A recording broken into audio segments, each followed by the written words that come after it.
Broadcasting from the business capital of the world, this is the Podcast Business News Network.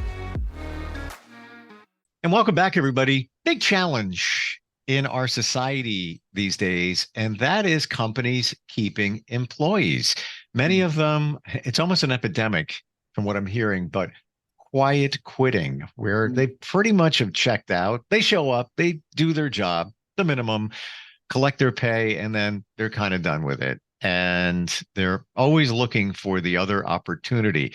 How do we retain our employees? We're going to talk about that and so much more today with somebody who coaches business leaders, business owners on this all the time. He's like a beacon of knowledge. And what I love about when we get together, he also comes with data and stats. It's not just opinions, it's facts. And he is the man behind Cool Persistence Coaching. Marcial Dumlao, our professional of the year, is back with us. How are you doing today? I'm doing great, Stephen. It's always good to see you there out in the island there. So it's really good. Yeah, your homeland, Long Island. I know that you're hiding out there in Colorado. when are you coming back? When are you coming back? I know. I need to get back there. I know my mom and family's there, my brother and sister out there in New York. So yes, it's by this year soon after. I think I have a couple of other speaking engagements coming up, but right after that, I'm planning on making that road trip out there. Awesome. To Island. Yeah, and thanks for the reminder. That's one of the other things that you do. You're an accomplished speaker on many different topics, from employees to employers. We're focusing on the employers today and retaining their work staff. Are you seeing this, hearing the same thing that I am, that people are just not sticking around like they used to? Yes. Actually, you hit it. In fact, talking about some of the stats, the Trust Edge Leadership Institute, when they did their survey 2023, their Trust Outlook, they talk what most makes you want to work for an organization, and 31% said trusted leadership. So it's kind of interesting. Compensation package was 28%, but trusted leadership was the highest. Followed by a fun environment or a culture that has that attribute in there. The last thing, or one of the lowest, was kind of interesting, is called training opportunities, 12%. Interesting. 12%. Yeah. So trusted leadership is what employees want. In addition to, yes, their compensation and things. So how do we get there, right? We talked last time, we talked about when a new leader or manager gets hired, and we talk about where they're at and how they, the first 90 days. Now let's talk about, well, you have a workforce that's there, and how do you retain that skill set? How do you retain those folks from not leaving to another place, or quiet quitting, do you say? How do we make sure that, because employee experience is equal to customer experience. And that's coined by the Employee Experience, written by Tracy Mallet and Matthew Wild. You can get that on Amazon and things like that. And some of the things that we use in the military and in training and keeping that empowerment through clarity is very important. And that's what I would like to talk about today, is how do we do that? What are the tools that leaders and managers can do? And it actually falls in line with what you talked about, actually, and thank you for that information, is CPR. Context, purpose, and results. Yes. He actually did his homework. Wow, look at that. Because I mentioned that a couple of weeks ago, and it's just something that I learned being part of it's a men's group, but it's all about leadership and community service.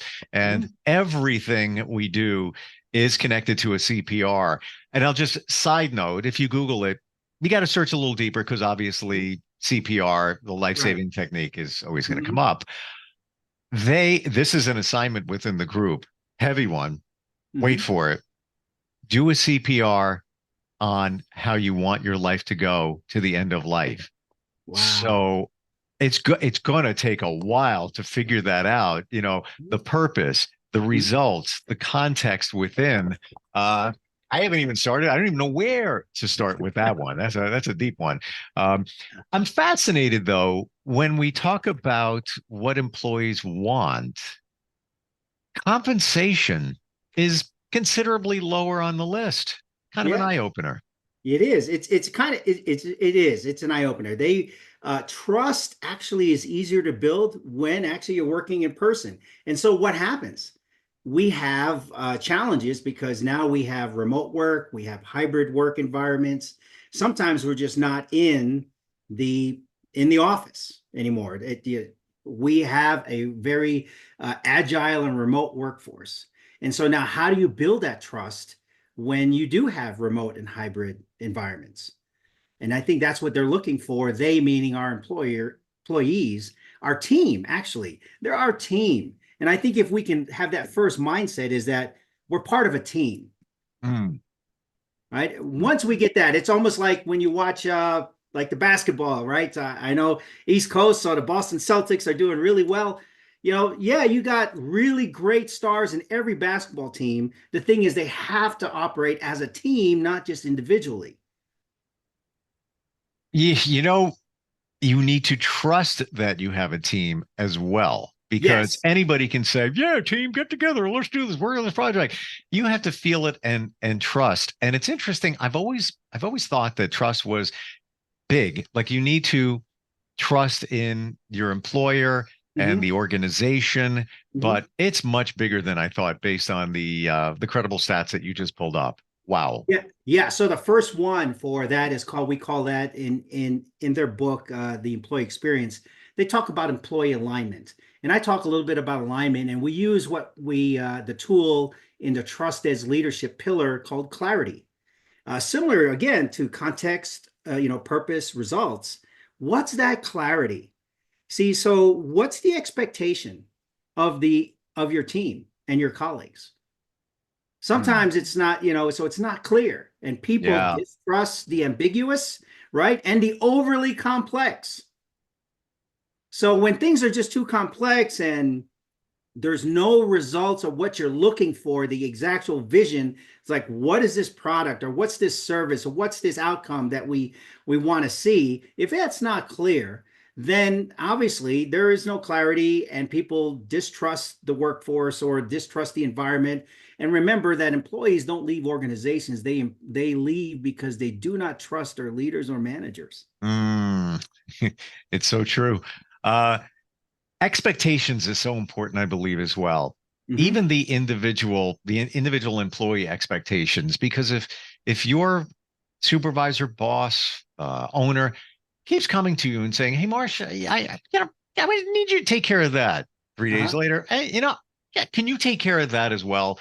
Sure, you want to do it for the team, but then it might get to a point where, all right, wait, we never talked about this, Mm-hmm. regardless of how long you've been there. Now there's no extra compensation. What's going on with that? So I would imagine clearly defining what the expectations are is important as well. You hit it. I'll throw out a term. It's a term that we use in the military called mission essential task list. Medals, we call it, but it's a mission essential task list. What is it that we want to accomplish? That has to be clear. The thing about it is that if you can't accomplish it, then obviously there are certain things that we have to set those conditions in order to accomplish it, which it could mean training. It could mean, clarity. Let's sit down and let's figure this out. What's the metric, right? What's the Mhm. clear metric you're going to engage in? What's that exit criteria saying that done is done, right? If it's not there, so we use the clarity tool of communication. We say outcome, deadline, clarifier. Similar again, right? To context, purpose, results. What is this clear thing? I need to write that down. I'm not even kidding. And yes, I'm old school. When you write it down, your Yes, mind retains it more. All that's right. right. So give us that one again. It's called outcome, deadline, clarifier. And explain it a little bit deeper. And I'm actually going to share that with the group. Sure, absolutely. So that's part of we call that the communication clarity piece of that clarity pillar in the trust edge. And so, what's the outcome? We have to be clear on the outcome. Just say, I need this profit and loss statement report or cash flow report deadline by 3 p.m. today. This is our office. We got to provide it. And here are the things. I know it's 3 p.m. We have to do it. We just need these data sets. There's the clarifier. Sometimes if we just say, okay, get this done in 3 days, like what? Right, So what am right. I looking for? Well, did you want this in a spreadsheet format? Did you want it in a narrative format? Did you how did you want this? And so those are the things. And we put these ODCs, and like you said, we have to have we as leaders and managers again have to communicate that so that when the rest of the team hears it, they can visualize that same picture. Instead of just do it. Just do it. Just get it done. All Just right. get it done. Right. And the thing about it is sometimes, when we get hired, sometimes we're expected, okay, we hired you to get this done. But again, every company has a different culture and every company has a way of reporting things. And we talked about this about once you get that first 90 days, you really have to get up to speed to do it. But if you don't, you have to ask that question and say, well, okay, I'm used to typing reports this way. How is the report that you want to see? Or what's that format of how you want to do it? There are certain folks that just want the ROI. We do this, and what's it tied to in that profit and loss, and what's that ROI? What is it tied to? And if that's all they want to hear, but others may not be that way. It's a difference between, I'm going to loosely use this word, but in the performance of the upper management, sometimes it looks like a dictatorship. Yeah, I need you to do that and do that and do that. Right. But if you explain it with some clarity, then you make the employees feel like they're part of it, as opposed to just robots getting the job done. Right. So again, here's some clarity. If you're asking your team to provide a solution, so there are 3 ways to do it. One way is, like to your point, I'm going to call the shots if I'm the leader. I just need to hear your input. The thing is, if you don't make that clear up front, saying, hey, we have a problem, I want to know your input, the thing is, it's going to be a unilateral decision. I'm going to make it. I just need your input. Now, that's pretty clear, because what happens if you don't make that clear, they're going to say, well, you just asked for our input and you didn't even follow it. So just out of a start, just say, hey, you know what? We've got this challenge. We've got 1 week to make this thing happen. I need everybody's input. The thing about it is I'm going to make that unilateral decision. That's one way. The other one is, you know what? We're going to make this a collaborative effort. I need all your inputs, and we will decide as a team which way to go. All right, that's another way. The other one is, you know what? We're going to do it democratic. The one who has the most votes of whatever course of action we're going to do, the one that has the majority vote, that's the one we're going to take. So those are the 3. Now that's very clear. But sometimes what happens is, and it's not doing it. What's that word? It's not that you're a bad manager or leader. It's just that we're not coached to do that. Right. And then on the other side, the colleagues are going, well, you just asked for my input, but didn't even follow it. Well, then there's that. That's right. So, right. But if we were clear to say, hey, I need your input, the thing is, it's still going to be unilateral. Then you already know, you set the expectations up front, and that's called employee expectations. That's very clear. When it comes, let's go to compensation, even though it was lower on the list, but I have to believe that, it's an incentive. Yes, absolutely. How does that look to you? How do you distribute it? Should there be a bonus structure depending on the business? Things like that. Well, so again, it's based out of the company policy and things like that, right? So in certain federal governments, there are bonuses and there are things, right? Sure. But it's standard across. In private firms, it could be based out of what the employee needs. And I think that's the key, is that if we understand where our team is coming from, again, this is called, I think we talked about it too a couple of weeks ago, tactical empathy. If we understand our team, what they need, then maybe, some of them want just the attaboy, right there in front of everybody and say, hey, you did a great job. Others do want that bonus, right? But make sure you don't, sometimes people just give bonuses and I say, hey, that's great. But what about just that recognition in front of the family or in front of this, Sure. those things, right? And the thing about it is that sometimes we wait. It's almost like the employee of the quarter. Well, why wait to recognize the employee at the end of the quarter? It's almost like, you applaud them afterwards. Well, if they did a great job that day, this is the other piece. Be specific. We call that SPA, SPA. Be specific, be personable, and be authentic. Not just Out comes the pen again. Yeah, right. So what that is it's the best way to make another feel appreciated. It's not just saying, "Hey, you did a great job today." Well, okay, good. No, it's like, "Hey, I asked you for that report. You gave it to me at 3 p.m. Everything that you put on there was exactly what I wanted. That's why we hired you, and we really appreciate what you did. And you got it to us 15 minutes before 3. Thank you." Mm, mm. So it's not like it's cookie cutter boilerplate. It's right to the individual. What's the P? Personal. Personal. Thank you. Right? Personal.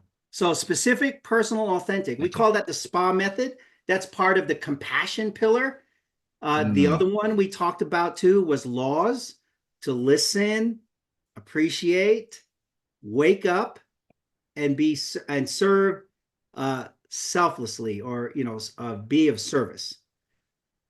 So if leaders, managers, teams speak that way, right? mm. Just by providing those things, these are tools that they can implement today. Just Where today. can we find? We've talked about the pillars before. Yeah. Where is there a list of all of these somewhere? Sure. So I got certified in the Trust Edge leadership. That's my coaching framework that I use. It's Dr. David Horsiger's Trust Edge leadership. You can see that on Amazon. The Trust Edge Leadership Institute is online, and these are the 8 basic pillars that we use, and the tools to help companies develop that trust culture, because that's what the research is showing. Again, 31% will work for an organization because they trust their leaders. Mm. Over 28% of compensation. It's not saying compensation, to your point, is not important. It is. The thing is, when you do have that, when you do build trust and you give them that compassion, you talk to them and it's clear with clarity, the more pillars you are working on, the more you'll retain your employees. And if you retain the high level employees, that means it equates to a high level of customer experience. How interesting that, and I've heard the trust thing being important in employee retention before. Mhm. However, this is the trust pillars. It's all about trust. Yes. Everything is about trust. It's that one thing. It says, can I trust you? Managers or leaders look at their team. Can I trust you? And teams look at their managers. Can I trust you? Sure. Right. It's consistency. That's another pillar that we talk about. If you're Even consistently, if you're consistent and transparent, that's great. I think that's what employees or teams want: consistency. even in business, when you engage a new client, they're not going to do anything with you unless there is trust. Just not going to happen. Exactly. Wow, powerful. Mm. Yes. Yeah. So simple and powerful, right? And that's the key: is, can I trust you? It's almost like unveiling that unanswered question when you first meet that client in a small business, or when you're talking to even your colleague in another department. We hired you, great. Now they're going to look at transparency, consistency, your behaviors. Can we trust this leader Mm. or Mm. this team? It's even in a relationship between two people. Many times, if you look at some of the polls that are out there, Mm-hmm. women engaging in a relationship with somebody, a man, right? It's the number one thing that drives a relationship is, I feel safe with him. Mm-hmm. Back to the same thing, trust. Trust. Yeah. Everything of value is built on trust, and it's your greatest expense if you don't. Mm. Right? Yeah. It Yeah. the minute the minute the company is not consistent, you lose that customer. The littlest thing done. If there's a Done. shadow, like they say, shadow of doubt, i.e., lost some trust in you, boop, game Yeah, over.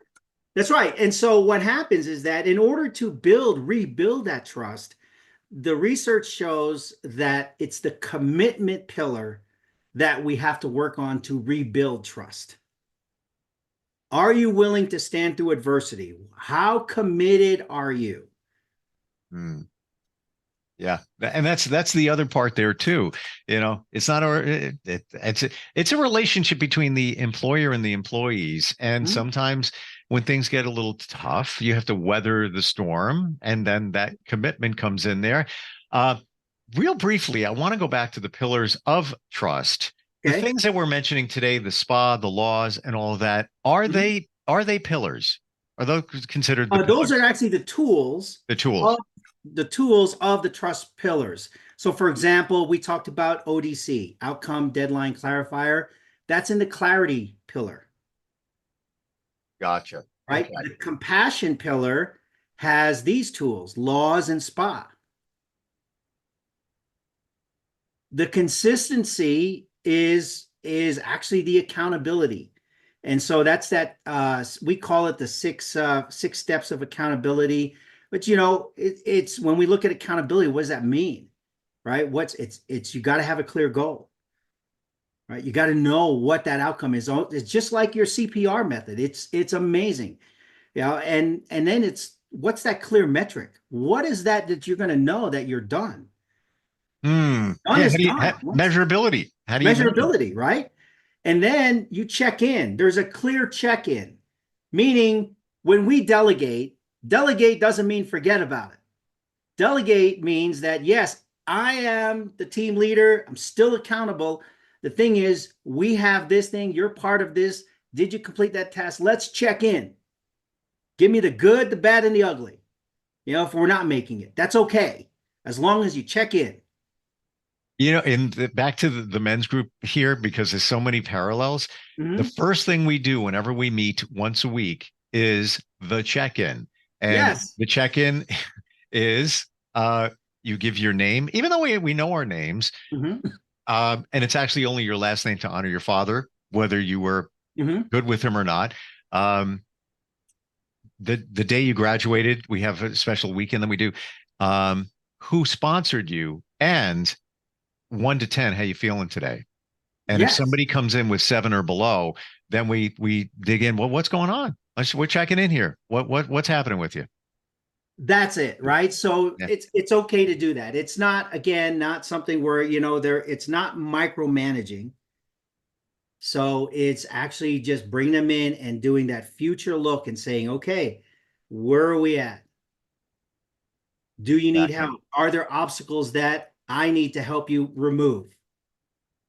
Exactly. Wow, this is powerful stuff. We hit a lot today, but like Yes. all of these, every single tool here is so important uh to move not only your business forward, but your life Yeah, when you think of right. it. Yes, and again, these are what I call that things that you can actually do today or tomorrow. Just immediate things that you can. We call that the win-win, or hey, just try it. Well, if you're gonna tell somebody to do something, why not rephrase it to ODC, outcome deadline clarifier? See how that helped, Mm-hmm. And a right? lot of this stuff, I know you have a lot on your website, and I know that you're very active on LinkedIn. Some of these tools, is there a place where we can find them, or do we reach out to you and that's how we uncover that stuff? Yeah, so actually, yes, you reach out to me, 740-217-COOL, or email me, mdumlao at focalpointcoaching.com. And then obviously the website, marcialdumlao.focalpointcoaching.com. And we can talk, discovery things. We'll talk about these things. And if you want to dig down deep, like for example, a previous client last week, we did a whole trust assessment to look at where they're at with all their pillars.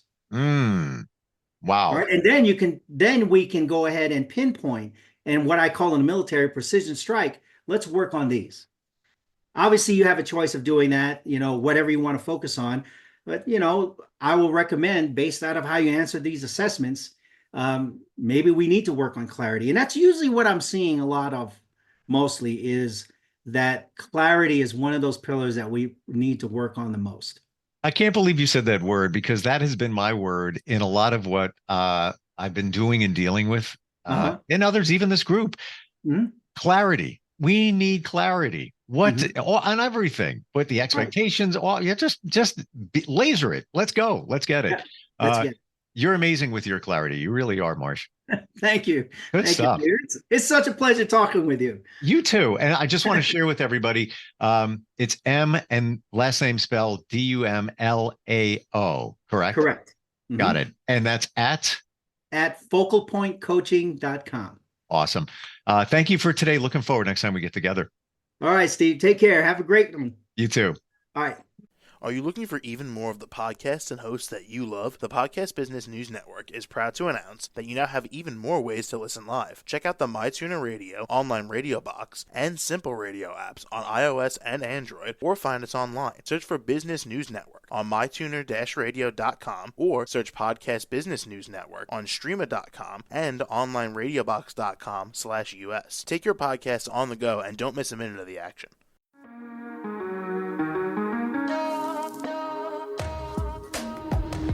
Broadcasting from the business capital of the world, this is the Podcast Business News Network. For nearly 2,000 severely injured veterans, everyday life has become filled with barriers. Day-to-day simple tasks can become pretty daunting. I have to carry my chair up 2 flights of steps or have somebody do it for me. What scares me the most is just the falling. When I'm struggling with my house, I think, to have that one great barrier just knocked down, it's crucial. Home for Our Troops is a wonderful nonprofit that builds a mortgage-free, fully adaptive, handicap-accessible house. And there's no catch. It'll be our very first home that we've ever owned. This is a game changer. This is where your life begins again.